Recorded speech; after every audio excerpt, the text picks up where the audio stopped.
Living worship ministry आनुकूल्य रे आशा sound studio प्रस्तुत करुछि संवाद सीडी ईश्वरंक अमूल्य संपद। तुम्भ वाक्य अटे प्रदीप मोक्षीण चरणर। तुम्भ वाक्य अटे प्रदीप मोक्षीण चरणर। चला पथे से आलोक, चला पथे से आलोक मो सारा जीवनर। तुम्भ वाक्य अटे प्रदीप मोक्षीण चरणर।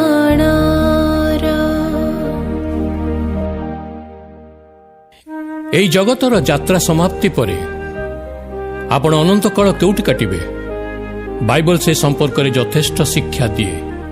বাক্যর আলোকরে প্রভুঙ্কর দাস ভাই নিরঞ্জন তুরক নর্ক যাওয়া লাইসেন্স সিডি মাধ্যমে উপস্থাপনা করছেন। অনেকে নিজের জীবনশৈলী কার্যকলাপ সম্পর্কে সচেতন ন হেবারু অকারণে নর্ককু চালিଯିବେ। যদি ধ্যানপূর্বক এই সম্বাদটি শুনি নিজକୁ ସଜାଡ଼ିବେ ତେବେ ନର୍କ ରାଜ୍ୟକୁ ନ ଯାଇ ସ୍ୱର୍ଗରେ ପ୍ରବେଶ କରିପାରିବେ ଏବଂ ନର୍କର ଅନନ୍ତକାଳୀନ ବେଦନାରୁ ରକ୍ଷା ପାଇପାରିବେ।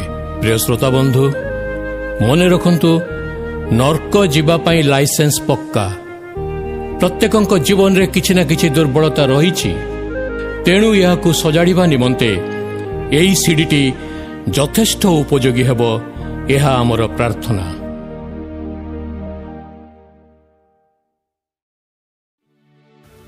प्रभु जीशु ख्रीष्टଙ୍କ अति बहुमूल्य नाम रे मैं आपण मानक आंतरिक शुभेच्छा एवं अभिनंदन जनाए। प्रभुंकर असीम अनुग्रह आम्भे माने एबे पर्यंत सुरक्षित अवस्था आसीछु। आमे जो जगत रे वास करूछु एहा एक सुरक्षित स्थान नुहे। जगत मंदतारे, भ्रष्टतारे, कुकर्मरे, नाना प्रकार अभिलाष रे ए प्रकार एक असह्य परिस्थिति दिनक दिन समाज रे देखा जाउछि। आमे समस्ते चिंता करूछु कि प्रकार ए प्रमादपूर्ण स्थान रु आमे त्राही पाई जिबा, किपरि एही प्रमादपूर्ण स्थान रु आमे रक्षा पाइबा। एथि निमंते आम समस्तंकर उद्यम चलीछि। सरकार तांकर उद्यम करि चलीछंती, वैज्ञानिक माने सेमानकर उद्यम करि चलीछंती, शिल्पपति माने, ज्ञानी सम्भ्रांत लोक माने से माने भाबुछंती किपरि एही जगत रक्षा पाइबे। ए जगत छाड़िबा पई केही प्रस्तुत नहंती। जेते कष्ट हो, जेते रोग हो, जेते समस्या हो पछे, युद्धर विभीषिका मुंड उपरे झुलुछि।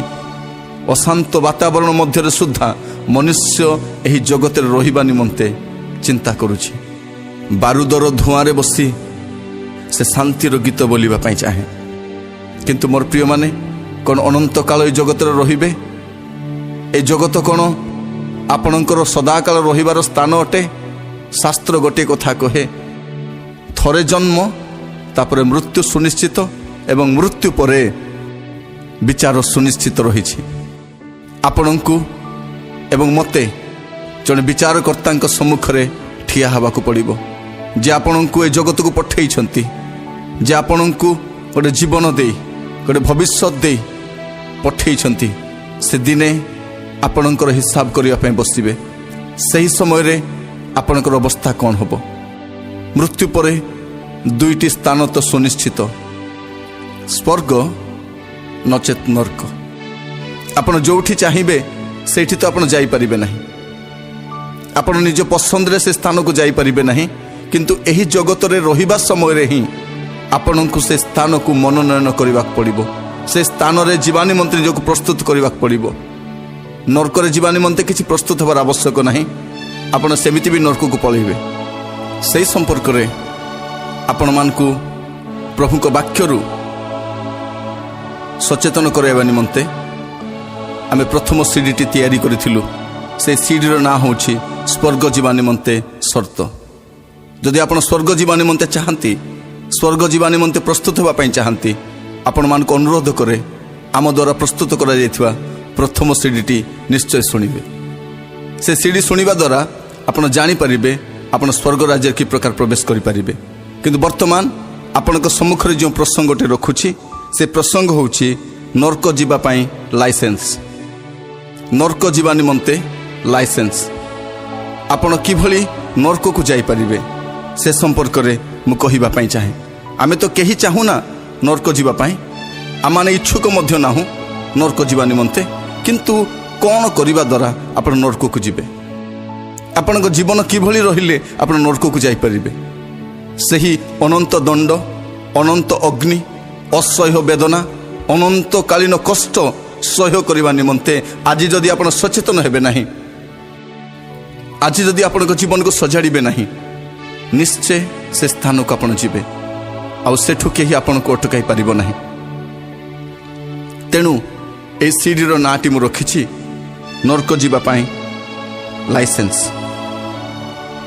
କେଉଁମାନେ ନର୍କକୁ ଯିବେ ସେ ସମ୍ପର୍କରେ ଧ୍ୟାନ କରିବା ପୂର୍ବରୁ ଆସନ୍ତୁ ସେହି ସମ୍ପର୍କରେ ଧ୍ୟାନ କରିବାକୁ ଆରମ୍ଭ କରି ଆମମାନେ ପ୍ରଥମ ବାଇବଲ ଅଂଶଟି ପଢ଼ିବା। ପ୍ରଥମ କରନ୍ତୀୟ 6 ତାର 9 ଏବଂ 10 ଲେଖାଯାଏ, ଅବା ଅଧାର୍ମିକମାନେ ଯେ ଈଶ୍ୱରଙ୍କ ରାଜ୍ୟର ଅଧିକାରୀ ହେବେ ନାହିଁ, ଏହା କି ତୁମ୍ଭେମାନେ ଜାଣ ନାହିଁ? ଭ୍ରାନ୍ତ ହୁଅ ନାହିଁ। ବ୍ୟଭିଚାରୀ କି ପ୍ରତିମା ପୂଜକ କି ପାରଦାରିକ କି ସ୍ତ୍ରୀବତାଚାରୀ କି ପୁଂମୈଥୁନକାରୀ କି ଚୋର କି ଧନଲୋଭୀ କି ମତୁଆଳ କି ନିନ୍ଦକ କି ପରଦ୍ରବ୍ୟ ଲୁଣ୍ଠନକାରୀ ଏମାନେ ଈଶ୍ୱରଙ୍କ ରାଜ୍ୟର ଅଧିକାରୀ ହେବେ ନାହିଁ। ଏମାନେ ଈଶ୍ୱରଙ୍କ ରାଜ୍ୟର ଅଧିକାରୀ ହେବେ ନାହିଁ। ମୋର ପ୍ରିୟମାନେ, କେଉଁମାନେ ଈଶ୍ୱରଙ୍କ ରାଜ୍ୟର ଅଧିକାରୀ ହେବେ ନାହିଁ ଏଠାରେ ସ୍ପଷ୍ଟ ଭାବରେ ଲେଖାଯାଏ। ନର୍କରେ ଯିବା ନିମନ୍ତେ ସହଜ ଉପାୟ ଆପଣ ଏଠି ଦେଖିପାରିବେ। କେଉଁମାନେ ନର୍କକୁ ଯିବେ, କେଉଁମାନେ ଈଶ୍ୱରଙ୍କ ରାଜ୍ୟର ଅଧିକାରୀ ହେବେ ନାହିଁ? ପ୍ରଥମ ବିଷୟ ଲେଖାଯାଏ ବ୍ୟଭିଚାରୀମାନେ, ଯେଉଁମାନେ ବିବାହ ପୂର୍ବରୁ ଅସଙ୍ଗତ ଭାବରେ ସମ୍ପର୍କ ସ୍ଥାପନ କରନ୍ତି, ବା ବିବାହ ପରେ ସ୍ୱାମୀ ଥିବା ସତ୍ତ୍ୱେ ବା ସ୍ତ୍ରୀ ଥିବା ସତ୍ତ୍ୱେ ଅନ୍ୟ କାହା ସହିତ ସମ୍ପର୍କ ସ୍ଥାପନ କରନ୍ତି, ସେମାନେ ଈଶ୍ୱରଙ୍କ ରାଜ୍ୟରେ ପ୍ରବେଶ କରିପାରିବେ ନାହିଁ। ବ୍ୟଭିଚାରୀମାନେ ଯେଉଁମାନେ ଆଜି ଏ ପ୍ରକାର କୁକର୍ମରେ ଲିପ୍ତ ରହିଛନ୍ତି, ସେମାନଙ୍କୁ ବାଇବଲ ସଚେତନ କରାଏ ଯେ ବ୍ୟଭିଚାରୀମାନେ ସ୍ୱର୍ଗରେ ପ୍ରବେଶ କରିବେ ନାହିଁ। ପ୍ରତିମା ପୂଜକମାନେ, ପାରଦାରିକମାନେ, ସ୍ତ୍ରୀବତାଚାରୀମାନେ, ପୁଂମୈଥୁନକାରୀ, ଚୋର, ଧନଲୋଭୀ କି ମତୁଆଳ, ନିନ୍ଦକ, ପରଦ୍ରବ୍ୟ ଲୁଣ୍ଠନକାରୀ ଏମାନେ ଈଶ୍ୱରଙ୍କ ରାଜ୍ୟର ଅଧିକାରୀ ହେବେ ନାହିଁ। ପ୍ରିୟ ବନ୍ଧୁ, ଆଜି ଆପଣଙ୍କ ଜୀବନକୁ ଦେଖିପାରିବେ ବାଇବଲ ସ୍ପଷ୍ଟ ଭାବରେ କୁହେ ଯେ ପ୍ରତିମା ପୂଜକମାନେ ଈଶ୍ୱରଙ୍କର ରାଜ୍ୟର ଅଧିକାରୀ ହେବେ ନାହିଁ। ହୁଏତ ଗୋଟେ ସମୟ ଥିଲା ଆପଣ ପ୍ରତିମା ପୂଜା କରୁଥିଲେ, କିନ୍ତୁ ଆଜି ଆଉ ପ୍ରତିମା ପୂଜା କରୁନାହାନ୍ତି। କିନ୍ତୁ ଫିଲିପିଓ ତାର 3 ପର୍ବ 19 ପଦରେ ଲେଖାଯାଏ, ସେମାନଙ୍କ ପରିଣାମ ବିନାଶ, ଉଦର ସେମାନଙ୍କର ଦେବତା। ଯେଉଁମାନେ କେବଳ ଖାଇବା ନିମନ୍ତେ, ଜଗତରେ ଭୋଗ ବିଳାସ କରିବା ନିମନ୍ତେ, ଉତ୍ତମ ଖାଦ୍ୟ ପଦାର୍ଥ ଖାଇବା ନିମନ୍ତେ କେବଳ ସେଥି ନିମନ୍ତେ ମନ ଲଗାଇ ରହିଛନ୍ତି, ବାଇବଲ ସେମାନଙ୍କୁ ଦେବ ପୂଜକ ସହିତ ତୁଳନା କରେ। ହୁଏତ ଆଜି ଆପଣ ପ୍ରତିମା ପୂଜା କରୁନାହାନ୍ତି, କିନ୍ତୁ ଆପଣଙ୍କ ପେଟ ବିଷୟରେ ଆପଣ ଚିନ୍ତା କରୁଛନ୍ତି। ବାଇବଲ ଆପଣମାନଙ୍କୁ ପ୍ରତିମା ପୂଜକ ସହିତ ତୁଳନା କରେ। ଚୋର ଈଶ୍ୱରଙ୍କ ରାଜ୍ୟର ଅଧିକାରୀ ହେବ ନାହିଁ। ଧନଲୋଭୀ ଈଶ୍ୱରଙ୍କ ରାଜ୍ୟର ଅଧିକାରୀ ହେବ ନାହିଁ। ବାଇବଲରେ ଲେଖାଯାଏ ଯେ ଧନଲୋଭୀମାନେ ଈଶ୍ୱରଙ୍କ ରାଜ୍ୟର ଅଧିକାରୀ ହେବେ ନାହିଁ। ମତୁଆଳମାନେ, ପ୍ରିୟ ବନ୍ଧୁ, ଅନେକ ସମୟରେ ଲୋକମାନଙ୍କୁ ମଦ୍ୟପାନ କରିବା ପାଇଁ ବହୁତ ଆରାମ ଲାଗେ। ହୁଏତ ଗୋଟେ ସମୟ ଥିଲା ସେମାନେ ସାଦା ମଦ ସବୁ ପିଉଥିଲେ, କିନ୍ତୁ ଏବେ ସେମାନେ ଧନୀ ଅଟନ୍ତି, ଶକ୍ତିଶାଳୀ ଅଟନ୍ତି, ସମାଜରେ ପ୍ରତିଷ୍ଠିତ ଅଟନ୍ତି। କିନ୍ତୁ ଗୋଟେ ସମୟ ଆସିବ ସେମାନଙ୍କର ଏହି ମଦ୍ୟପାନ, ହୁଏତ ଏ ମଦ୍ୟପାନ କରିବା ଦ୍ୱାରା ଅଳ୍ପ କାଳ ନିମନ୍ତେ ସେମାନେ ଆରାମ ଉପଭୋଗ କରୁଛନ୍ତି, ହୁଏତ ସମାଜରେ ପ୍ରତିଷ୍ଠିତ ବୋଲି ଦେଖାଇ ହେଉଛନ୍ତି। କିନ୍ତୁ ମୋର ପ୍ରିୟମାନେ, ଏହି ମଦ୍ୟପାନ କରିବା ସେମାନଙ୍କୁ ଯେ ଈଶ୍ୱରଙ୍କ ରାଜ୍ୟରୁ ବଞ୍ଚିତ କରିବ ଏହା ସେମାନେ ଜାଣନ୍ତି ନାହିଁ। ଆଜି ଦେଖିବେ ଅନେକ ଖ୍ରୀଷ୍ଟିଆନ ଯେନ୍ ମଦ୍ୟପାନ କରନ୍ତି, ଉଚ୍ଚ ପଦସ୍ଥ ଅଫିସର ମାନେ, ମଣ୍ଡଳୀର ନେତୃତ୍ୱ ନେବା ଲୋକମାନେ, ଯେଉଁମାନେ ସେବା କାର୍ଯ୍ୟସ୍ଥ ଜଡ଼ିତ ରହିଛନ୍ତି, ସେମାନେ ମଧ୍ୟ ମଦ୍ୟପାନ କରନ୍ତି। ମୁକ୍ତରେ କରୁନାହାନ୍ତି, ଗୁପ୍ତରେ କରୁଛନ୍ତି। କିନ୍ତୁ ପରମେଶ୍ୱର ତ ସବୁ ଦେଖୁଛନ୍ତି। ଆପଣ ଗୁପ୍ତରେ ପିଅନ୍ତୁ ବା ମୁକ୍ତରେ ପିଅନ୍ତୁ, ଆପଣ ମଦ ପିଉଛନ୍ତି। ଆଉ ମତୁଆଳ ମାନେ ଈଶ୍ୱରଙ୍କ ରାଜ୍ୟର ଅଧିକାରୀ ହେବେ ନାହିଁ। ଆଜି ଯଦି ଭୁଲରେ ସୁଦ୍ଧା ଆପଣ କୌଣସି ନିଶାଦ୍ରବ୍ୟ ସେବନ କରୁଛନ୍ତି, ଆପଣଙ୍କ ଜୀବନକୁ ଦେଖିପାରିବେ, ସମୀକ୍ଷା କରିପାରିବେ, କାରଣ ଏହା ଈଶ୍ୱରଙ୍କ ରାଜ୍ୟରୁ ବଞ୍ଚିତ କରିପାରେ। ଯଦି ଆପଣ ନର୍କ ଯିବା ପାଇଁ ଚାହାନ୍ତି, ବ୍ୟସ୍ତ ହୁଅନ୍ତୁ ନାହିଁ। ଆରାମରେ ମଦ ପିଅନ୍ତୁ, ଲୁଚି ଲୁଚି ପିଅନ୍ତୁ, ସମାଜରେ ପିଅନ୍ତୁ, ଯେତେବେଳେ ଚାହୁଁଛନ୍ତି ମଦ ପିଅନ୍ତୁ। ନର୍କରେ ତ ଯିବେ, ବ୍ୟସ୍ତ ହୁଅନ୍ତୁ ନାହିଁ। ମଦ ପିଅନ୍ତୁ, ଅଳ୍ପ ପିଅନ୍ତୁ ବା ଅଧିକ ପିଅନ୍ତୁ। ମଦ ପିଇବା ଦ୍ୱାରା ଆପଣ ଖୁବ୍ ସହଜରେ ନର୍କରେ ପ୍ରବେଶ କରିପାରିବେ। ପ୍ରିୟମାନେ, ଏହି ସମସ୍ତ ଛୋଟ ବିଷୟ ପରି ଲାଗୁଛି। ଆଜି ମୁଁ ପରଚର୍ଚ୍ଚା କରୁଛି, ପରନିନ୍ଦା କରୁଛି, ପରର ବିଷୟରେ କଥାବାର୍ତ୍ତା କରୁଛି। ଆଜି ହୁଏତ ମୋତେ ଲାଗୁଛି ମୁଁ ଠିକ୍ କରୁଛି ବୋଲି, କିନ୍ତୁ ବାଇବଲ କହେ ନିନ୍ଦକମାନେ ଈଶ୍ୱରଙ୍କ ରାଜ୍ୟର ଅଧିକାରୀ ହେବେ ନାହିଁ। ପରଦ୍ରବ୍ୟ ଲୁଣ୍ଠନକାରୀ, ପରର ସ୍ଥାନ, ପରର ଜମି, ପରର ସମ୍ପତ୍ତି, ପରର ଅଧିକାର ଆପଣ ହରଣ କରିଛନ୍ତି କି? ଅଧିକାଂଶ ସମୟରେ ଗୋଟିଏ ସ୍ଥାନରେ ମୁଁ ପହଞ୍ଚିବା ନିମନ୍ତେ କଳେ ବଳେ କୌଶଳେ ମୁଁ ଚେଷ୍ଟା କରିଥାଏ। ଅନ୍ୟର ସମ୍ପତ୍ତି ହରଣ କରିବା ପାଇଁ, ଅନ୍ୟର ଜମି ହରଣ କରିବା ପାଇଁ, ଅନ୍ୟର ପଦବୀକୁ ହରଣ କରିବା ପାଇଁ, ଅନ୍ୟର ଅର୍ଥକୁ ବିଭିନ୍ନ ଉପାୟରେ ମୁଁ ଆତ୍ମସାତ କରିଛି। ପରଦ୍ରବ୍ୟ ଲୁଣ୍ଠନକାରୀ ମାନେ ଈଶ୍ୱରଙ୍କ ରାଜ୍ୟର ଅଧିକାରୀ ହେବେ ନାହିଁ। ପ୍ରିୟ ବନ୍ଧୁ, ଆଜି ଆପଣଙ୍କର ଜୀବନକୁ ଦେଖନ୍ତୁ। ସ୍ତ୍ରୀ ଥାଉ ଥାଉ, ସ୍ୱାମୀ ଥାଉ ଥାଉ ଅନ୍ୟ ସହିତ ସମ୍ପର୍କ ରଖିବା ପାଇଁ ଲାଳାୟିତ ହୁଅନ୍ତୁ ନାହିଁ, ଲୋଭ କରନ୍ତୁ ନାହିଁ, ଆକର୍ଷିତ ହୁଅନ୍ତୁ ନାହିଁ, ସେପଟେ ମୁଣ୍ଡ ଦିଅନ୍ତୁ ନାହିଁ। ଆପଣଙ୍କ ହୃଦୟ ଭିତରେ ଏବଂ ବାହାରେ ଗୋଟିଏ ସ୍ତ୍ରୀ ବା ସ୍ୱାମୀ ରହିବା ଦରକାର। ବାଇବଲ ପରମେଶ୍ୱର ସ୍ତ୍ରୀ ତ୍ୟାଗ ଘୃଣା କରନ୍ତି, ସେ ସ୍ୱାମୀ ତ୍ୟାଗ କରିବା ମଧ୍ୟ ଘୃଣା କରନ୍ତି। ଆପଣ ଏକାଠି ରହିବା ପାଇଁ ଚେଷ୍ଟା କରନ୍ତୁ, ସମାଧାନ କରନ୍ତୁ। ଆଜିର ସମୟରେ ଅନ୍ୟତ୍ର ଆକର୍ଷିତ ହେବାର କାରଣ କ'ଣ? ସେମାନେ ଜଗତ ବିଷୟରେ ପଶି ଯାଇଛନ୍ତି, ଜଗତର ଭୋଗବିଳାସ ମଧ୍ୟରେ ପଶି ଯାଇଛନ୍ତି। ଚଳଚ୍ଚିତ୍ର ଦେଖନ୍ତି, ଲୋକମାନଙ୍କ ଚାଲିଚଳନକୁ ଦେଖନ୍ତି ଏବଂ ସେମାନଙ୍କ ପରି ହେବା ପାଇଁ ଚେଷ୍ଟା କରନ୍ତି, ଯଦ୍ୱାରା ସେମାନଙ୍କର ଜୀବନ ଅବାଟରେ ଯାଇଛି।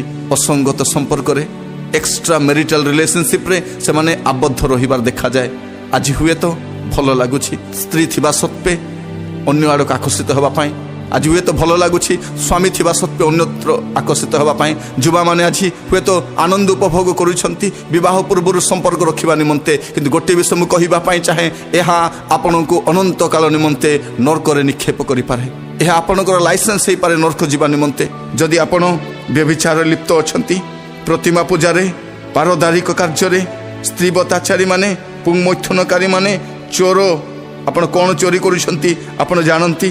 ଧନଲୋଭୀ କି ମତୁଆଳ, ନିନ୍ଦକ, ପରଦ୍ରବ୍ୟ ଲୁଣ୍ଠନକାରୀ, ଏମାନେ ଈଶ୍ୱରଙ୍କ ରାଜ୍ୟର ଅଧିକାରୀ ହେବେ ନାହିଁ। ଆପଣ ଜାଣନ୍ତି ମୋ ପ୍ରିୟମାନେ, ଆପଣ ଜାଣନ୍ତି କି ମୋ ପ୍ରିୟମାନେ, ଲେବି ତାର 10 ପର୍ବ 8 ପଦ ଏବଂ 9 ପଦରେ ଗୋଟେ କଥା ସ୍ପଷ୍ଟ ଭାବରେ ଲେଖାଯାଏ, ତୁମ୍ଭମାନଙ୍କର ମୃତ୍ୟୁ ଯେପରି ନ ଘଟେ ଏଥିପାଇଁ ଯେଉଁ ସମୟରେ ତୁମ୍ଭେମାନେ ସମାଗମ ତମ୍ବୁରେ ପ୍ରବେଶ କରିବ, ସେ ସମୟରେ ତୁମ୍ଭେ କି ତୁମର ସଙ୍ଗୀ, ତୁମର ପୁତ୍ରଗଣ ଦ୍ରାକ୍ଷାରସ କି ମଦ୍ୟପାନ କରିବ ନାହିଁ। ଏହା ତୁମ୍ଭମାନଙ୍କୁ ପୁରୁଷାନୁକ୍ରମେ ପାଳନୀୟ ଅନନ୍ତକାଳୀନ ବିଧି ହେବ। ପ୍ରଭୁ ଗୋଟେ କଥା କହୁଛନ୍ତି, ତୁମେ ସମାଗମ ତମ୍ବୁରେ ପ୍ରବେଶ କରିବା ସମୟରେ ମଦ୍ୟପାନ କରି ପ୍ରବେଶ କରିବ ନାହିଁ। ତାମାନେ କ'ଣ? ମଣ୍ଡଳୀକୁ ଆସିବା ସମୟରେ, ଉପାସନା ସ୍ଥାନକୁ ଆସିବା ସମୟରେ, ଆରାଧନା କରିବାକୁ ଆସିବା ସମୟରେ ତୁମେ ମଦ୍ୟପାନ କରି ଆସିବ ନାହିଁ।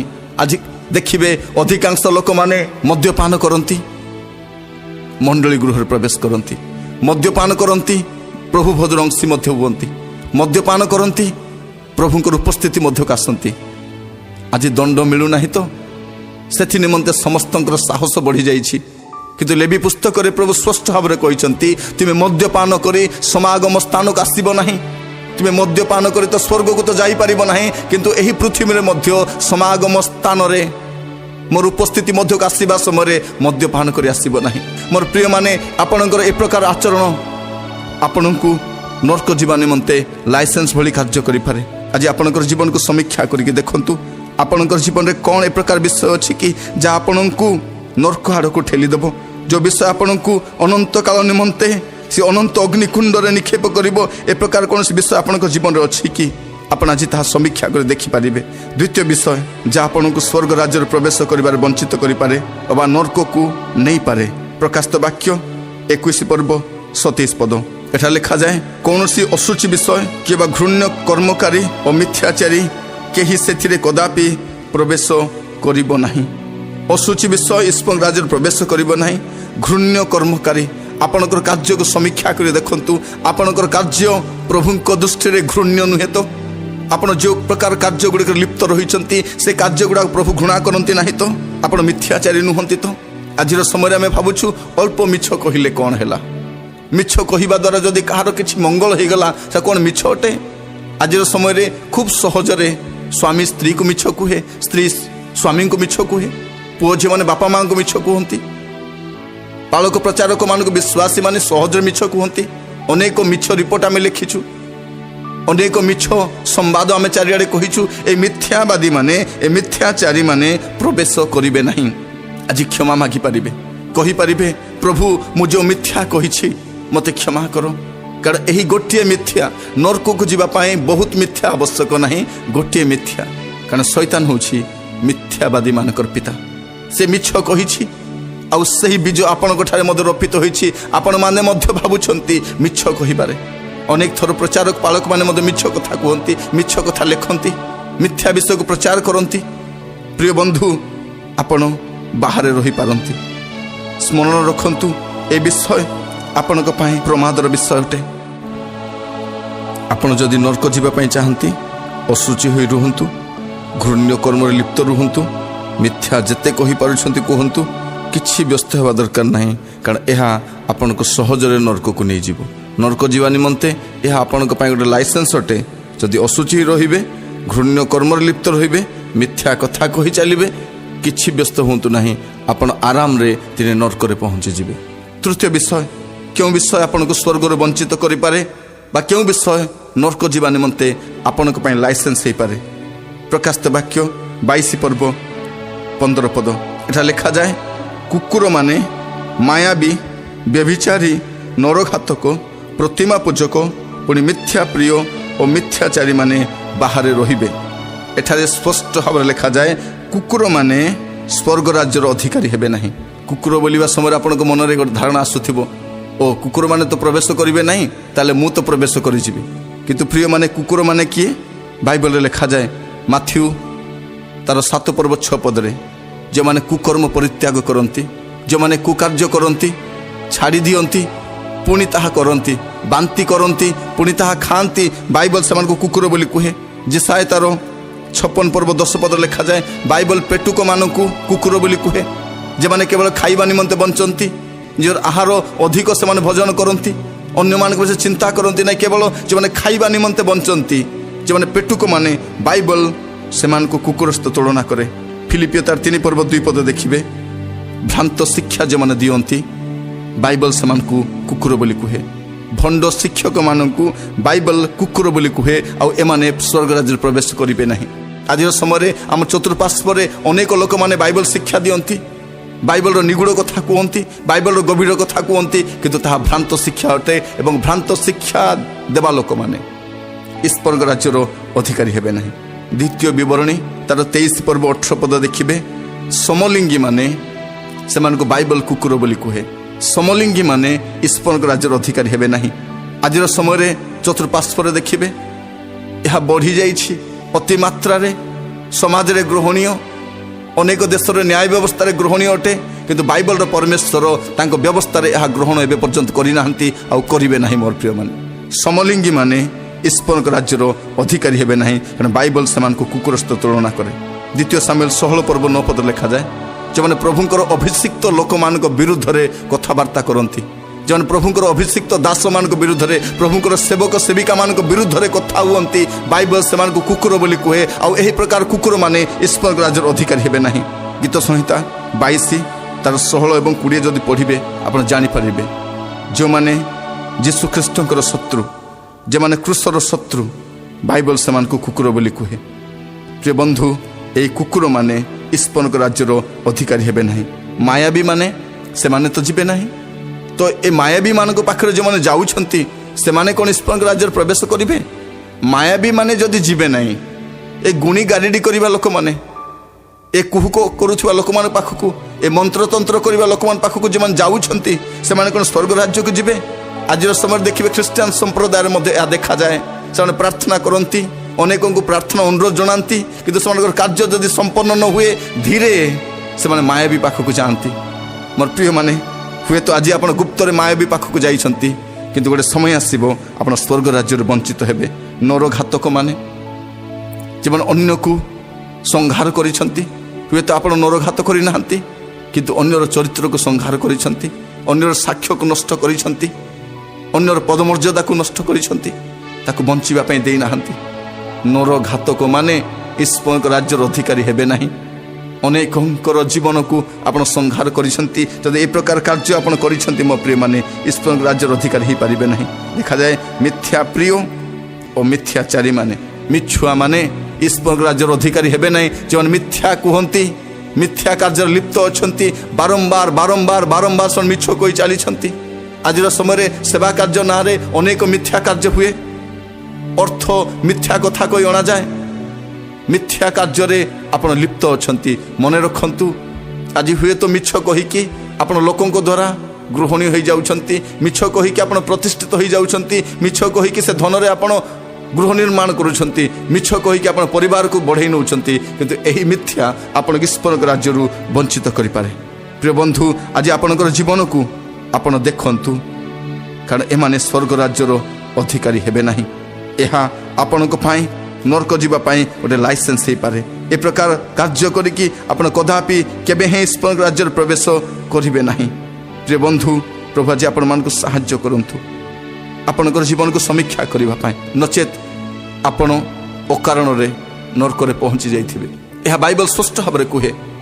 गोटे नूतन शिक्षा मु आपण मान को सम्मुख रे रखु नाही किंतु बाइबल रे जो पद गुडी को लिखा जाइछि ताहाकु प्रांजल भाबरे आपण मान को सम्मुख रे केवल उपस्थापन करबा पई चाहे।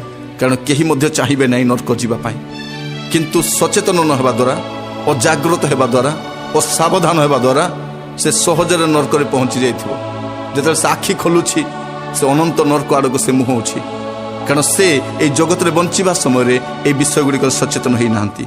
माथ्यू तार 7 पर्व 21 पद 23 पद जदि पढ़िबे लिखा जाए मते प्रभु प्रभु बोली डाकंती एपरि प्रत्येक स्वर्ग राज्य प्रवेश करिवे नाही, मात्र जे मोर स्वर्गस्थ पिता को इच्छा साधन करे से प्रवेश करिवो। से दिन अनेक मते कहिबे हे प्रभु आम्भे माने कि तुम नाम रे भाववाणी कहिलु नाही, पुणी तुम्भ नाम कि भूत मान को छड़ाइलु नहीं अबा तुम्भ नाम कि अनेक शक्तिर कार्य कलु नहीं। सेतेले मु सेमान को स्पष्ट रूपे कहिबी मु तुम्भ मान को केबे हे जानी नहीं। हे अधर्माचारी माने मो पाखरु दूर हुओ। एठारे प्रभु यीशु ख्रीष्ट स्वयं स्पष्ट भावरे कहती मते प्रभु प्रभु बोली डाकंती एपरि प्रत्येक स्वर्ग राज्य प्रवेश करिवे नहीं। आज आमे देखु चतुर्पार्श्वरे अनेक लोक प्रभु प्रभु बोली डाकंती, आराधना करती, गीत गाती, सेवा कार्य करती, मंडली प्रतिष्ठा करती, आश्चर्यजनक सेवा कार्य करती। सेमानक सेवा कार्य द्वारा हुए तो अन्य माने मध्य लाभान्वित होउछंती किंतु प्रभु कहउछंती जदि तुमे मते प्रभु प्रभु बोली डाकुछो सेतिकिरे तुमे स्वर्ग रे पहुंचीबो नाही, तुमको मोहर पितांकर इच्छा मध्य साधन करबाकू पड़िबो। प्रभुंकर इच्छा साधन न करी आपण भाववाणी कहतु, भूत छड़ातु, अनेक शक्तिर कार्य करतु। मोर प्रिय माने स्वर्गर आपण वंचित हेबे।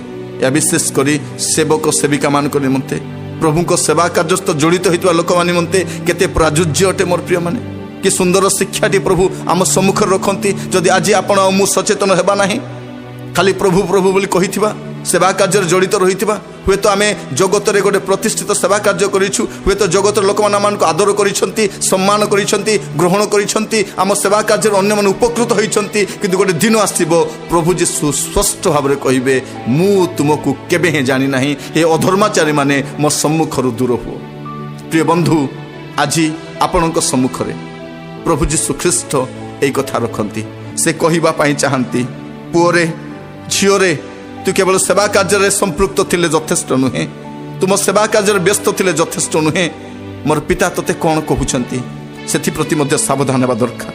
प्रभु कहउछंती सेते बेले मु समान को स्पष्ट रूपे कहिबी, एबे किछि कहु नाहंती किंतु सेते बेले से स्पष्ट रूपे कहिबे मु तुम मान को केबे हे जानी नाही। हे अधर्माचारी माने मो पाखरु दूर हो। कि दुखदायक उक्तिटी मोर प्रिय माने ସେଦିନ ଅନେକ ଶୁଣିବା ପାଇଁ ଯାଉଛନ୍ତି। ଆମମାନଙ୍କ ମଧ୍ୟରେ ଅନେକ ସେଦିନ ଏ ପ୍ରକାର ଏକ ବାଣୀ ଶୁଣିବେ ପ୍ରଭୁଙ୍କ ମୁଖରୁ। ସେ କହିବେ, ମୋ ସମ୍ମୁଖରୁ ଦୂର ହୁଅ, ମୁଁ ତୁମକୁ କେବେ ହିଁ ଜାଣି ନାହିଁ। କାରଣ ଏମାନେ ନର୍କ ରାଜ୍ୟ ନିମନ୍ତେ ପ୍ରସ୍ତୁତ ହେଉଛନ୍ତି।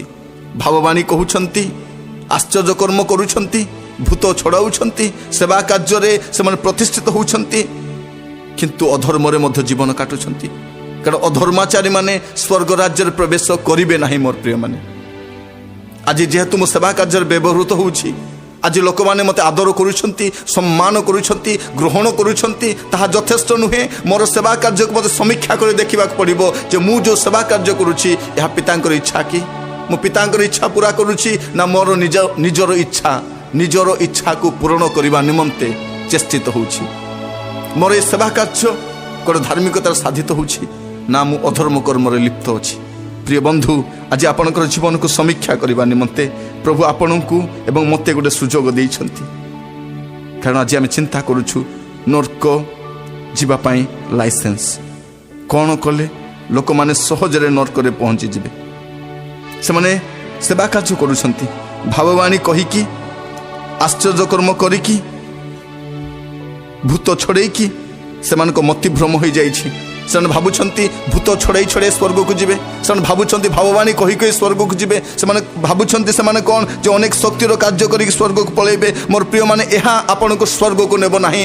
ଆପଣଙ୍କର ଜୀବନକୁ ସଜାଡ଼ିବାକୁ ପଡ଼ିବ, ଅଧର୍ମ କର୍ମରୁ ଦୂର ରହିବାକୁ ପଡ଼ିବ, ଆପଣଙ୍କର କର୍ମକୁ ସମୀକ୍ଷା କରିବାକୁ ପଡ଼ିବ। କେବଳ ପ୍ରଭୁ ପ୍ରଭୁ ବୋଲି କହିଲେ ହେବ ନାହିଁ। କେବଳ ପ୍ରଭୁ ପ୍ରଭୁ ବୋଲି କହିଲେ ହେବ ନାହିଁ। ଆପଣଙ୍କ ନିଜ ଇଚ୍ଛାରେ ସେବା କାର୍ଯ୍ୟ କଲେ ହେବ ନାହିଁ। ଥରେ ଅନେଇକି ଦେଖନ୍ତୁ ପିତାଙ୍କର ଇଚ୍ଛା କ'ଣ। ଆପଣ ଯେଉଁ ସେବା କାର୍ଯ୍ୟ କରୁଛନ୍ତି ସେଥିରେ କ'ଣ ପିତା ସମ୍ମତ ଅଟନ୍ତି କି? ଆଉ ଗୋଟେ ବିଷୟ ଯାହା ନର୍କକୁ ନେଇଯାଇପାରେ, ମାଥ୍ୟୁ ତାର 22 ପର୍ବ 12 ପଦ ଏବଂ 13 ପଦ। ମାଥ୍ୟୁ 22, 12 ଏବଂ 13 ଲେଖାଯାଏ, ହେ ବନ୍ଧୁ, ତୁମ୍ଭେ ବିବାହ ବସ୍ତ୍ର ପରିଧାନ ନ କରି କିପରି ଏ ସ୍ଥାନକୁ ଆସିଲ? ମାତ୍ର ସେ ନିରୁତ୍ତର ହୋଇ ରହିଲା। ସେଥିରେ ରାଜା ପରିଚାରକମାନଙ୍କୁ କହିଲେ, ଏହାର ହାତ ଗୋଡ଼ ବାନ୍ଧି ଏହାକୁ ବାହାର ଅନ୍ଧକାରରେ ପକାଇ ଦିଅ, ସେଠାରେ ରୋଦନ ଓ ଦନ୍ତର କିଳିମିଳି ହେବ। ମୋର ପ୍ରିୟମାନେ, ସେ ରୋଦନ ଓ ଦନ୍ତର କିଳିମିଳିର ସ୍ଥାନ, ଅସହ୍ୟ ଯନ୍ତ୍ରଣାର ସ୍ଥାନ, ଅନନ୍ତ ଦଣ୍ଡର ସ୍ଥାନରେ ଏ ବ୍ୟକ୍ତିଟି ନିଆଯାଉଛି। କାହିଁକି ନା ଇଏ ବସ୍ତ୍ର ପରିଧାନ କରି ନାହିଁ। ଏ ବିବାହ ବସ୍ତ୍ର ପରିଧାନ ନ କରି, ସେ ବସ୍ତ୍ର ସଫା ନ ରଖି ଏ ପଶି ଆସିଛି ଯିବା ପାଇଁ। ପ୍ରିୟ ବନ୍ଧୁ, ଆଜି ଆପଣଙ୍କର ବସ୍ତ୍ରକୁ ଦେଖନ୍ତୁ। ସେଇ ଭୋଜରେ ପ୍ରବେଶ କରିବା ନିମନ୍ତେ, ସେଇ ବିବାହ ଭୋଜର ଅଂଶୀ ହେବା ନିମନ୍ତେ ଆପଣଙ୍କର ବସ୍ତ୍ର କ'ଣ ସଫା ଅଛି? ଆପଣଙ୍କ ବସ୍ତ୍ର କି ପ୍ରକାର ଅଛି? ଆଜି ଆପଣଙ୍କର ବସ୍ତ୍ରକୁ ଆପଣ ସମୀକ୍ଷା କରି ଦେଖିପାରିବେ। ଆପଣଙ୍କ ବସ୍ତ୍ରକୁ ସମୀକ୍ଷା କରି ଦେଖିପାରିବେ। ସାର୍ଦି ମଣ୍ଡଳୀ ସମ୍ପର୍କରେ ଲେଖାଯିବା ସମୟରେ ପ୍ରକାଶିତ ବାକ୍ୟ ତାର 3 ପର୍ବ 4 ପଦ ଲେଖାଯାଏ, ତଥାପି ଯେଉଁମାନେ ଆପଣା ବସ୍ତ୍ର ମଳିନ କରିନାହାନ୍ତି, ତୁମ୍ଭମାନଙ୍କ ମଧ୍ୟରେ ସାର୍ଦିରେ ଏପରି କେତେକ ଅଛନ୍ତି, ସେମାନେ ଶୁକ୍ଳ ବସ୍ତ୍ର ପରିହିତ ହୋଇ ଆମ୍ଭ ସଙ୍ଗରେ ଗମନାଗମନ କରିବେ, କାରଣ ସେମାନେ ଯୋଗ୍ୟ। ଆପଣଙ୍କର ବସ୍ତ୍ର ସଫା ରଖନ୍ତୁ, ଶୁକ୍ଳ ବସ୍ତ୍ର ପରିଧାନ କରନ୍ତୁ। ଏ ଶୁକ୍ଳ ବସ୍ତ୍ରର ଶିକ୍ଷା ଆସିବା ଦ୍ୱାରା ଅନେକ ଭାବୁଛନ୍ତି ଯେ ଧଳା ବସ୍ତ୍ର ପରିଧାନ କଲେ ସ୍ୱର୍ଗକୁ ପଳାଇବ। ମୋର ପ୍ରିୟମାନେ, ଆପଣଙ୍କ ଧଳା ବସ୍ତ୍ର ଆପଣଙ୍କୁ ସ୍ୱର୍ଗକୁ ନେଇପାରିବ ନାହିଁ। ଆପଣଙ୍କ ଜୀବନର ବିଷୟକୁ ଦେଖନ୍ତୁ, ସମୀକ୍ଷା କରନ୍ତୁ ଭିତରେ କେମିତି ଅଛି। ସେଦିନ ଶାସ୍ତ୍ରୀ ଫାରୁସୀମାନେ ବାହାରେ ତ ସୁନ୍ଦର ଦେଖାଯାଉଛନ୍ତି, ଉତ୍ତମ ପୋଷାକ ପରିଧାନ କରିଛନ୍ତି, କିନ୍ତୁ ଭିତରେ କୀଟ କଳଙ୍କ ଲାଗିଲାଣି। ଭିତରେ ନାନା ପ୍ରକାର କଦର୍ଯ୍ୟ କର୍ମରେ ଲିପ୍ତ ଅଟନ୍ତି।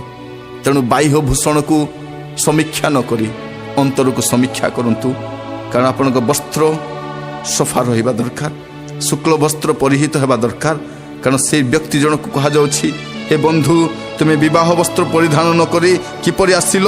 ଏହାର ହାତ ଗୋଡ଼ ବାନ୍ଧି ଏହାକୁ ବାହାରେ ଫୋପାଡ଼ି ଦିଅ, ଯେଉଁ ସ୍ଥାନରେ ରୋଦନ ଏବଂ ଦନ୍ତର କିଳିମିଳି ହେବ। ପ୍ରିୟ ବନ୍ଧୁ, ଆଜି ଆପଣଙ୍କର ଜୀବନକୁ ସମୀକ୍ଷା କରିବା ନିମନ୍ତେ ଗୋଟେ ସୁଯୋଗ ଆସିଯାଇଛି। ଆପଣଙ୍କର ବସ୍ତ୍ର କି ପ୍ରକାର ଅଛି? ଆପଣ କି ପ୍ରକାର ବସ୍ତ୍ର ପରିଧାନ କରିଛନ୍ତି? ଯଦି ଆପଣ ଦେଖିବେ ପ୍ରକାଶିତ ବାକ୍ୟ ତାର 19 ପର୍ବ ତାର 8 ପଦ, ଏ ବସ୍ତ୍ର କ'ଣ ଲେଖାଯାଉଛି? ତାହାକୁ ଶୁଭ୍ର ଓ ପରିଷ୍କୃତ ସୂକ୍ଷ୍ମ ବସ୍ତ୍ର ପରିଧାନ କରିବା ନିମନ୍ତେ ଦିଆଗଲା। ସେହି ସୂକ୍ଷ୍ମ ବସ୍ତ୍ର ସାଧୁମାନଙ୍କର ଧର୍ମକର୍ମ। ଏଠାରେ ଆମେ ଦେଖୁଛୁ ସେ ସୂକ୍ଷ୍ମ ବସ୍ତ୍ର କ'ଣ? से वस्त्रटी कौन साधु मानकर धर्म कर्म मोर प्रिय माने आपणकर जीवन विषय कौन आपण कि प्रकार जीवन यापन करती आपण किभली भाव में जीवन परिचालना करुछंती ए विषय को जदि आज आपण समीक्षा करिवे नाही आपण केबे समीक्षा करिवे आज जदि आपण अनुताप करिवे नाही गोटे समय आसीबो यात्रा समाप्ति परे आपण नरकरे पहुंची जाइथिबे यात्रा समाप्ति परे आपण जत आखि खोलिबे महानिद्रा प्राप्त पर जत जागृत हेबे आपण ईश्वरंकर अनंत राज्य रे प्रवेश न करी आपण सही दंडर स्थान रे पहुंची जाइथिबे क्यों माने नरक राज्यर अधिकारी हेबे गालातिय 5 पर्व तार 19 पदरु 21 पद नरक जीवा निमंते 15टी विषय लिखा जाइछि मु ता पढ़िबा पई चाहे शरीर कार्य गुडा तो स्पष्ट रूपे जना व्यभिचार अशुचिता कामुकता प्रतिमा पूजा कुहुक शत्रुता विवाद द्वेष क्रोध स्वार्थपरता दलभेद मतभेद ईर्षा मतता रंगरस इत्यादि प्रकार कर्म गुड़ाक मु पूर्वरे जेपरि तुमको कही सेपरि आगरू कहूअछि जे जो माने एही सब प्रकार कर्म करती से माने ईश्वर राज्यर अधिकारी हेबे नहीं 15टी विषय लिखा जाइछि आत्मांक फल तो 9टी किंतु शरीर कार्य 15टी आज समय आम आत्मिक फल निमंते तो लालयित नहु कारण आज समय देखिए आत्मा दान निमंते लोक मैंने व्यतिव्यस्त किंतु आत्मा फल निमंते नुहे किंतु आज ध्यान कौन शरीर कार्य गुड़ाक विषय ए शरीर रे जो जो कार्य करिछि से शरीर मते से स्थान नहीं पहुँचाईदेव व्यभिचारी माने अशुचितार जीवन लिप्त अछंती कामुकतार जीवन काटुछंती प्रतिमा पूजार लिप्त कुहुक शत्रुता एबे पर्यंत अनेके शत्रुता मध्य बास करुछंती भाई भाई मध्य पड़ुना मंडली मध्य शत्रुता अनुष्ठान मध्य शत्रुता परिवार मध्य शत्रुता ए प्रकार शत्रुता मध्य कालक्षेपण करी आपण स्वर्ग राज्य को जिबे कि आपण शत्रुता को आज समाधान आड़ को नियंतु नचेत यह आपण को अनंत नरक आड़ को नहीं जीव अनेके शत्रुता मध्य कालक्षेपण करुछंती विवाद ए विवाद खूब सहजरे आपण को नरक को नहीं जीव आपण को किछि व्यस्त होगा दरकार नहीं जदि आपण विवाद करुछंती आराम रे नरक को जीवे व्यस्त हुंतु नहीं द्वेष क्रोध क्रोध तो गोटे साधारण रोग जो माने क्रोध करती मोर प्रिय माने बहुत आराम रे से नरक को जीवे अनंत काल पर्यंत नरक रे क्षेपण करिया पई चाहंती किछि व्यस्त हुंतु नहीं केवल क्रोध करंतु आपणकर क्रोध आपण को नरक को नेबा पई यथेष्ट नरक को जीवा निमंते लाइसेंस पाइबा पई चाहुचंती क्रोध करंतु आउ किछि करंतु नहीं स्वार्थपर लोक तो निश्चय से नरक को जीव से केवल स्वार्थपरता मध्य कालक्षेपण करुछि आपण देखिबे चतुर्पार्श्वर स्वार्थपर लोक मानकु से माने मध्य नरक को जीवे जदि आपण भी स्वार्थपर अछंती निश्चय आपण भी नरक को जीवे किछि व्यस्त होंतु नहीं दलभेद आज समय दलभेद चारिआडे देखा जाए विभिन्न दल आसीगलानी परिवार मध्य दलभेद मंडली मध्य दलभेद अनुष्ठान मध्य दलभेद ए दलभेद आपण को आराम रे नरक को नहीं जीव जदि आज दलभेद विषय आप व्यस्त हो नाहांती ताकू सुधारू नाहांती से निमंते किछि परिश्रम करू नाहांती किछि व्यस्त होंतु नहीं दलभेद जदि करुछंती आराम रे आपण नरक को जीवे मतभेद ईर्षा ईर्षा तो गोटे साधारण रोग एई साधारण रोग आपण को अनंत काल निमंते नरक को नहीं जीव ईर्षा करिबा लोक धन्य कारण नरक राज्य से मानकर नरक को जीवा पाई जदि चाहती तेबे केवल ईर्षा करंतु मतता रंगरस एगुड़ाक आपण गोटे गोटे बोनस भाया नरक को जीवाई एठारे 15टी लिस्ट दिगला ये 15टी तालिका मध्य आपण गोटे भी जदि देखा जाउछि गुण से गोटे यथेष्ट आपण को नरक को नेबाई प्रिय बंधु नरक को जीवा निमंते कि सहज उपाय सब रही जदि आप नरक को जीवाई चाहूँगी व्यतिव्यस्त हूँ ना ए 15टी मध्य गोटे थिले मध्य आपण यथेष्ट आपण तो स्वर्ग को जीवाई चाहती ना स्वर्ग को जीवा को चाहिए लोक से ईर्षा करे ना से मतभेद करे ना से दलभेद करे ना से प्रतिमा पूजा रहे ना से शत्रुता मध्य रहे ना से क्रोध करे ना स्वार्थपर रहे ना से सुधार को चेष्टा करे किंतु नरक को जीवा लोक से आराम रे रहे से भावे एगुड़ाक मो किछि फरक पड़ो ना एबे किछि फरक पड़ो ना अनंत काल जो नरक रे जीवे सेते बेले यार फरकटा आप जानी पारिबे। जदि नरक जावाई चाहती ए 15टी विषय सुधारिबार किसी आवश्यक नहीं। परवर्ती व्यक्ति जो मैंने नरक को जापारे से गोटे तालिका आप देखिपारे। प्रथम करंतियो तार 15 पर्व 50 पद स्पष्ट भाव लिखा जाए, हे भाई माने हे भौणी माने मु यह कहूअछि रक्त मांस ईश्वरंक राज्य अधिकार करिपारे नहीं। यही मांसिक स्वभाव नहीं आपण ईश्वर राज्य जीवे कि जो शरीर ईश्वर राज्य अधिकार करिपारिबो नहीं से शरीर पाई एते मनोयोगी ता निमंते एते आयोजन ता निमंते एते टंका संग्रह हाय दुर्भाग्य से माने जे माने केवल शरीर निमंते चिंता करती। रक्त मांस ईश्वर राज्य जदि अधिकारी हेब नहीं ताहले एही रक्त मांसधारी शरीर निमंते एते व्यस्त कहीं। जदि नरक को जावाई चाहती किछि व्यस्त हुंतु नहीं, केवल खाइबा पीवा जगत आराम रहिबा शरीर को सजाड़िबा शरीर को संतुष्ट करवा शरीर बसरे रही आपन को जहाँ जहाँ करने इच्छा समस्त विषय करंतु आपण खूब सहजरे नरक को जापारे। नरक को जावा निमंते यह गोटे लाइसेंस जे माने केवल रक्त मांस विषय चिंतित अटंती ए शारीरिक जीवन निमंते चिंतित अटंती व्यतिव्यस्त अटंती। कौन खाइबे कौन पिंधिबे शरीर को कि प्रकार सजाड़िबे शरीर विषय सब बेले से मनोयोगी शरीर बसरे रही ओ कि सहजरे से नरक को जापारे। नरक को जावा निमंते बहुत व्यस्त हबार आवश्यक नहीं, केवल आप शरीर निमंते चिंतित रुहतु शरीर कार्य निमंते व्यतिव्यस्त हुंतु। आपण माने गालातिया 5 पर्व 19-21 तो देखिले जे शरीर कार्य गुड़ाक जना से शरीर कार्य व्यस्त रुहतु शारीरिक विषय आसक्त रुहतु। केवल शरीर खाइबे आराम रे रहिबे खाइबे जगत निमंते चिंता करिबे शरीर निमंते आयोजन करिबे ओह कि सहजरे आप नरक को जापारे। प्रिय बंधु नरक को जावा निमंते यह गोटे लाइसेंस भाई आपको मिल जाव जदि केवल आप शरीर निमंते व्यतिव्यस्त हेबे। बहुत व्यस्त हुंतु नहीं, नरक को जावाई जदि चाहूँगी केवल खाइबा पीवा निमंते व्यतिव्यस्त हुंतु जगतर जीवन निमंते व्यतिव्यस्त हुंतु शरीर आवश्यकता निमंते व्यतिव्यस्त हुंतु। प्रार्थना करिवार आवश्यक नहीं, बाइबल पढ़िबार आवश्यक नहीं, केवल शरीर निमंते मनोयोगी हेले यथेष्ट नरक को जावाई। आपणकर मन थिबो धनी लोक केमिति कलबल होउछि टोपे पानी पाई। नरक ए प्रकार एक आरामदायक स्थान जोठी पड़िले लोक माने टोपे पानी पाई तरसी जाती। सेठी पड़िला परे से कहूछि मोर 5 भाई अछंती सेमानक पाखु काहाकु पठांतु सेमाने एठी आसंतु नहीं। मोर प्रिय माने नरक केमितिका जगह थोड़े आपण से धनी व्यक्ति सहित साक्षात्कार कले आपण जानि जिबे केते आरामदायक स्थान ताहा अटे। नरक को जावाई के सहज उपाय सब रही आउ उपाय सब अवलंबन कले आपण बहुत आराम रे नरक को जापारे। कारण नरक को जावाई अनेकंकर इच्छा कारण से भावती ओ नरक तो किसी असुविधा नहीं से स्थान रे आपण जो पड़े मोर प्रिय माने सेतेबेले जानीपारे नरक कौन केते आरामदायक स्थान। अनंत काल अग्नि रे छटपट होउथिबे कलबल होउथिबे मृत्यु नहीं दिवारात्र क्रंदन दिवारात्र हाहाकार सेठी जीवा निमंते जो प्रस्तुत होउचंती सेमानक निमंते लाइसेंस गुड़ाक कौन ताहा मु कहिबा चाहे। आज प्रसंग रे आपण बुझी सारी थिबे जदि आपण प्रस्तुत होउचंती नरक को जावाई व्यतिव्यस्त होंतु नहीं। ए संवाद रे जहाँ जहाँ मु कहिछि ताहा जदि सजाड़िबे नहीं खूब सहजरे नरक रे पहुँची जिबे।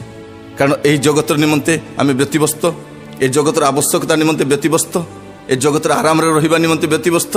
ए प्रकार व्यक्ति नरक को जदि जीव नहीं से कौठी जीव कारण तार आत्मा निमंते तार चिंता नहीं से आत्मचिंतार व्यस्त। जदि आप देखिए प्रकाशित तार 21 अध्याय तार 8 पद एठार लिखा जाए किंतु जो माने भीरु अविश्वासी घृण्य कलंकित नरघातक व्यभिचारी मायावी और प्रतिमा पूजक से माने और समस्त मिथ्यावादी अग्नि और गंधक प्रज्वलित ह्रदरे अंश पाइबे यह ही द्वितीय मृत्यु। एठार लिखा जाए नरक जीवा निमंते आउ केतोटी गुण एठारे लिपिबद्ध होइछि। जो माने भीरु जो माने कथा कथा के डरी जाती ताड़ना आसिले समस्या आसिले अभाव आसिले कष्ट आसिले डरिकी पछकु चली जाती। ओ धन्य से माने ए प्रकार भीरु हेबा सकाशे आराम रे से नरक को जाइपारिबे। अविश्वासी माने जो ईश्वर को विश्वास करती ना वाक्य उपर विश्वास करती ना प्रतिज्ञा उपर विश्वास करती ना जेकोसी वाक्य शुणिले सचेतन हुअंती ना जीवन को सजाड़ती ना प्रभु कहूथिबा वाक्य को से कान में पशांती ना ए प्रकार अविश्वासी माने निश्चय आराम रे से नरक को जाइपारे अनंत काल अग्निकुंड से कालक्षेपण करें। घृण्य कलंकित नरघातक व्यभिचारी मायावी जे मैंने मायावी पाखक जातु मायावी तो नरक को जीव आउ मायावी पाखक जीवा लोक भी ता पछे पछे नरक को जीव। देखिए अधिकांश लोक मैंने से सर्टकट वे अल्प समय मध्य से कार्य सब संपादन करने चाहती प्रार्थना करी तो हालिया हो जाती से उत्तर आसूना प्रार्थना द्वारा तो कार्य साधन हो नहीं चलो मायावी पाखक जीवा। प्रिय माने मायावी पाखक जातु सी भी तो जीव नरक को आउ ता पछरे जीवा लोक कौटी जीवे से माने भी खूब सहजरे नरक को जाइपारे। आउ प्रतिमा पूजक माने तो नरक को जीवाई से प्रस्तुत हो सारी। मिथ्यावादी माने से माने कौटी जीवे अग्नि और गंधक प्रज्वलित ह्रदर अंश पाइबे। यह ही द्वितीय मृत्यु। आज मिछ कहवाई भल लगुच स्वामी स्त्री को मिछ कहूँ स्त्री स्वामी को मिछ कहूँ पिला माने बापा माँ को मिछ कथा कहते आ मिछ कथा कही भावुंट ओ मु ए प्रकार मिछ कथा कहली कहीं भी बुझीपारे ना कहीं भी मत धरी पारे ना। एवं बहुत खुशी बहुत आराम से भावुंट मोर मिछ धरा पड़ा ना किंतु मोर प्रिय माने आपण मिछ एवं धरा पड़ो ना किंतु आपणकर मिछ आपण को सहजरे नरक प्रवेश करदेव। नरक को जीवा निमंते ओ कि सहज उपाय सब रही जो मैंने यही उपाय सब अवलंबन करेंगे से माने आराम रे नरक को जीवे जिते चक्षु बंद करेंगे कारण थरे जन्म तापर मृत्यु मृत्यु पर अनंत मृत्यु द्वितीय मृत्यु कलबल हेबे छटपट हेबे अनंत काल निमंते नरक हाहाकार करुथिबे। असंख्य लोकों सहित आपण भी सामिल हो जाइथिबे कारण आपण को स्वर्ग जीवा निमंते तो प्रस्तुत हेबार नाही नरक को जीवाई तो प्रस्तुत होउचंती आपण नरक को केमिति जाई परिबे ए संवाद साहाय्य करिवो। नरक राज्य निमंते जीवन प्रस्तुत होउचंती सेमान को निमंते ए संवाद उपयोगी अटे। सेमाने प्रार्थना जीवन प्राधान्य दियंती नहीं वाक्य शुणती नहीं वाक्य पालन करती नहीं प्रभु भय जीवन काटती नहीं वाक्य लेखा देइथिबा अनुसार निज जीवन को सजाड़ती नहीं। धन्य से माने जो माने वाक्य शुणी मध्य जीवन को सजाड़ू ना धन्य से माने जो मिथ्या जीवन काटुछंती धन्य से माने जो भीरु धन्य से माने जो अविश्वासी घृण्य कर्म रे लिप्त मायावी पाखक जाउछंती धन्य धन्य से माने जो माने के आराम रे नरक को जीवे प्रज्वलित अग्निकुंड रे अनंत काल क्षेपण करिवे सेमानक निमंते ए संवाद उपयोगी अटे। ए संवादटी आपनक जीवन निश्चय काम रे आसीबो। आपण बसिकी विवेचना करेंगे आपण नरक जीवाई चाहूँगी ना स्वर्ग जीवाई चाहूँगी आपण कौटी जीवाई चाहूँगी आपण को बंची समय ही निष्पत्ति नेबाक पड़ो। मला परे मोर प्रिय माने आउ किछि हब नाही जो दिन आपण मरीगले से दिन सब सरीगला तापरे आउ किछि करि परिबे नाही। एबे ही सुजोग अछि आपण नरक जीवाई चाहूँगी किछि व्यस्त हवा दरकार नाही ए समस्त करि चलंतु कि जदि स्वर्ग जीवा निमंते चाहूँगी आपण को समस्त विषय परिवर्तन करने पड़ो समस्त विषय आपण को सजाड़ा पड़ो ए समस्त लिस्ट रु आपण को बाहरी आसवाक पड़ो कारण यही लिस्ट मध्य ए संवाद रे जहाँ जहाँ कहुई गोटे भी जदि आपण जीवन देखा ताहेले निश्चित रूपे आपण नरक राज्य में प्रवेश करेंगे। ए संवाद द्वारा प्रभु आपण मान सहित कथा हुंतु ए सुजोग आपण को मिली आपण जीवन को सजाड़ा निमंते यही वाक्य द्वारा आपण जीवन को सजाड़ा निमंते प्रभु का दास भाव में मुझे आपण मान को अनुरोध करे। प्रभु आपण मान को बाहुल्य रूपे आशीर्वाद करंतु। धन्यवाद। आसंतु प्रार्थना करिबा निजको समीक्षा करिबा आम जीवन रे जदि प्रभु चाहू नथिबा कौनसी गोटे विषय मध्य अछि ए संवाद सुनिबा परे जदि प्रभुंकर आत्मा आपण को गंजना दउछंती आपण को जीवन गुप्त पाप सब देखै दउछंती आपण निसंकोच भावे जो सबू मंद कार्य करि चली भावुंट यार विचार आसब ना किंतु से गोटे विषय जे आपण को अनंत नरक निक्षेप करिबो सेथि निमंते प्रभुंकर आत्मा जदि आपण को समय रे जनाउछंती तांको आत्मा जदि आपण को कोनोसी गुप्त विषय रे सचेतन कराउछंती एही क्षणी आपण ता परित्याग करि परिबे। कारण मोर प्रिय बंधु एही गोटे छोट विषय आपण को अनंत नरक को नेबा निमंते यथेष्ट तापरे आपण किछि करि परिबे नाही। सही दिन धनी व्यक्ति नरक रे जाय पड़िछि कलबल होउछि चित्कार करुछि किंतु सेठु आउ बाहरी आसी पारिबो नाही। ଅନନ୍ତ କାଳ ଅସହ୍ୟ ଯନ୍ତ୍ରଣା, ଅସହ୍ୟ ବେଦନା, ଦଣ୍ଡ ସହିବାକୁ ପଡ଼ିବ। ଆଜି ପ୍ରାର୍ଥନା କରନ୍ତୁ। ମୁଁ ପ୍ରାର୍ଥନା କରିବା ସମୟରେ ଆପଣ ମଧ୍ୟ ନିଜକୁ ସମୀକ୍ଷା କରି ପ୍ରଭୁଙ୍କ ହସ୍ତରେ ସମର୍ପିତ ହୁଅନ୍ତୁ। ମହା ଅନୁଗ୍ରହକାରୀ ପିତା ପରମେଶ୍ୱର, ଆପଣ ଆମମାନଙ୍କୁ ସୁନ୍ଦର ସୁଯୋଗ ଦେଇଛନ୍ତି ନିଜ ଜୀବନକୁ ସମୀକ୍ଷା କରିବା ପାଇଁ, ଆପଣଙ୍କର ବାକ୍ୟର ଆଲୋକରେ ନିଜ ଜୀବନକୁ ଦେଖିବା ପାଇଁ ଆପଣ ଯେଉଁ ସୁଯୋଗ ଦେଇଛନ୍ତି ସେଥିପାଇଁ ଧନ୍ୟବାଦ ଦେଉଛି। ପ୍ରାର୍ଥନା କରୁଛି ପିତା, ଯେଉଁମାନେ ମଧ୍ୟ ଏ ବାକ୍ୟ ଶୁଣିଛନ୍ତି, ପୁଣି ପ୍ରଭୁ ନମ୍ର ମନରେ ଜୀବନକୁ ସଜାଡ଼ିବା ପାଇଁ ଅଶ୍ରୁପାତ ସହିତରେ ନିଜ ଜୀବନକୁ ସମର୍ପଣ କରୁଛନ୍ତି, ପ୍ରତ୍ୟେକଙ୍କ ଜୀବନରେ ଆଜି ଗୋଟିଏ ବାସ୍ତବ ପରିବର୍ତ୍ତନ ଆସୁ ପ୍ରଭୁ। ଆମେ କେହି ମଧ୍ୟ ପ୍ରଭୁ ନର୍କ ଯିବା ପାଇଁ ଚାହୁଁନାହୁଁ। ଆମେ କେହି ମଧ୍ୟ ପ୍ରଭୁ ସେ ଦଣ୍ଡର ସ୍ଥାନରେ ପହଞ୍ଚିବା ପାଇଁ ଚାହୁଁନାହୁଁ। କିନ୍ତୁ ଅଜଣାତରେ ଅଜ୍ଞାନବଶତଃ ପ୍ରଭୁ ଆମେ ଅନେକ ଭୁଲ କରି ବସିଛୁ, ଯାହା ଆମମାନଙ୍କୁ ଅନନ୍ତ ନର୍କକୁ ନେବା ନିମନ୍ତେ ଚାଳିତ କରୁଛି। ପ୍ରଭୁ ଏ ସମୟରେ ସେ ଗୁପ୍ତ ପାପ ସବୁ ସ୍ୱୀକାର କରୁଛୁ, ସେ ଗୁପ୍ତ କାର୍ଯ୍ୟରୁ ବାହାରି ଆସୁଛୁ। ପ୍ରଭୁ ପ୍ରତ୍ୟେକଙ୍କୁ ସାହାଯ୍ୟ କର, ଆପଣଙ୍କ ଆତ୍ମା ଆମମାନଙ୍କୁ ନିୟନ୍ତ୍ରଣ କରନ୍ତୁ ପ୍ରଭୁ, ଯେପରି ପୁନର୍ବାର ସେ ପାପ ମଧ୍ୟରେ ଛନ୍ଦି ନ ହଉ। ପ୍ରଭୁ ଆପଣଙ୍କର ବାକ୍ୟ ଦ୍ୱାରା ଆପଣ ଆମମାନଙ୍କ ସହିତ କଥା ହେଇଥିବାର ଧନ୍ୟବାଦ ଦେଉଛି। ପ୍ରଭୁ ଯେଉଁମାନେ ମଧ୍ୟ ପ୍ରଭୁ ଆଜି ବିବେଚନା ପୂର୍ବକ ପାପ ସବୁରୁ ବାହାରି ଆସିବା ପାଇଁ, ମନ୍ଦତାରୁ ବାହାରି ଆସିବା ପାଇଁ, ଅସଙ୍ଗତ ସମ୍ପର୍କରୁ ବାହାରି ଆସିବା ପାଇଁ, ଛୋଟ ଛୋଟ ଦୁର୍ବଳତାରୁ ବାହାରି ଆସିବା ପାଇଁ ଆଜି ପଦକ୍ଷେପ ନେଉଛନ୍ତି, ପ୍ରତ୍ୟେକଙ୍କ ଉପରେ ଆପଣଙ୍କର ଦୟା ବର୍ତ୍ତୁ ପ୍ରଭୁ। ଯେପରି ଯାତ୍ରା ଶେଷରେ, ଜୀବନର ଶେଷରେ ସ୍ୱର୍ଗ ରାଜ୍ୟରେ ପହଞ୍ଚି ପାରିବୁ, ଏଥି ନିମନ୍ତେ ଅନୁଗ୍ରହ କର। ଆଜିର ଶିକ୍ଷା ନିମନ୍ତେ ଆପଣଙ୍କୁ ଧନ୍ୟବାଦ ଦେଉଛି। ଆପଣଙ୍କର ବାକ୍ୟରେ ଏହି ସମସ୍ତ ସତ୍ୟତା ଆପଣ ଲିପିବଦ୍ଧ କରିଥିବାର ଧନ୍ୟବାଦ ଦେଉଛି, ଯାହାଦ୍ୱାରା ପ୍ରଭୁ ଆମେ ନିଜ ଜୀବନକୁ ସଜାଡ଼ି ପାରିଛୁ, ନିଜ ଜୀବନକୁ ସମୀକ୍ଷା କରିପାରିଛୁ। ହେ ପବିତ୍ର ଆତ୍ମା ପରମେଶ୍ୱର, ଆପଣ ଆମମାନଙ୍କୁ ଚାଳିତ କରିଥିବାର ଧନ୍ୟବାଦ ଦେଉଛି। ପ୍ରଭୁ ପ୍ରତ୍ୟେକଙ୍କୁ ବାହୁଲ୍ୟ ରୂପେ ଆଶୀର୍ବାଦ କର। ପୁଣି ଥରେ ପ୍ରଭୁ ଯେପରି ପବିତ୍ର ଜୀବନ କାଟିପାରିବେ, ଆପଣଙ୍କ ସହିତରେ ସେମାନଙ୍କର ଜୀବନକୁ ସଜାଡ଼ି ପାରିବେ, ଏଥିପାଇଁ ଅନୁଗ୍ରହ କର। ଏହି ପ୍ରାର୍ଥନା ଆପଣ ଶୁଣିଥିବାରୁ ଆପଣଙ୍କୁ ଧନ୍ୟବାଦ ଜଣାଏ। ଏହି ପ୍ରାର୍ଥନା ଆମମାନଙ୍କର ତ୍ରାଣକର୍ତ୍ତା, ଆମମାନଙ୍କୁ ଶୀଘ୍ର ନେବା ନିମନ୍ତେ ମେଘମାଳାରେ ଆଗମନ କରୁଥିବା ପ୍ରଭୁ ଯୀଶୁ ଖ୍ରୀଷ୍ଟଙ୍କର ମଧୁର ନାମରେ ଉତ୍ସର୍ଗ କରୁଛି। ପିତା, ଦୟାରେ ଏହି ପ୍ରାର୍ଥନା ଗ୍ରହଣ କରନ୍ତୁ। ଆମେନ୍।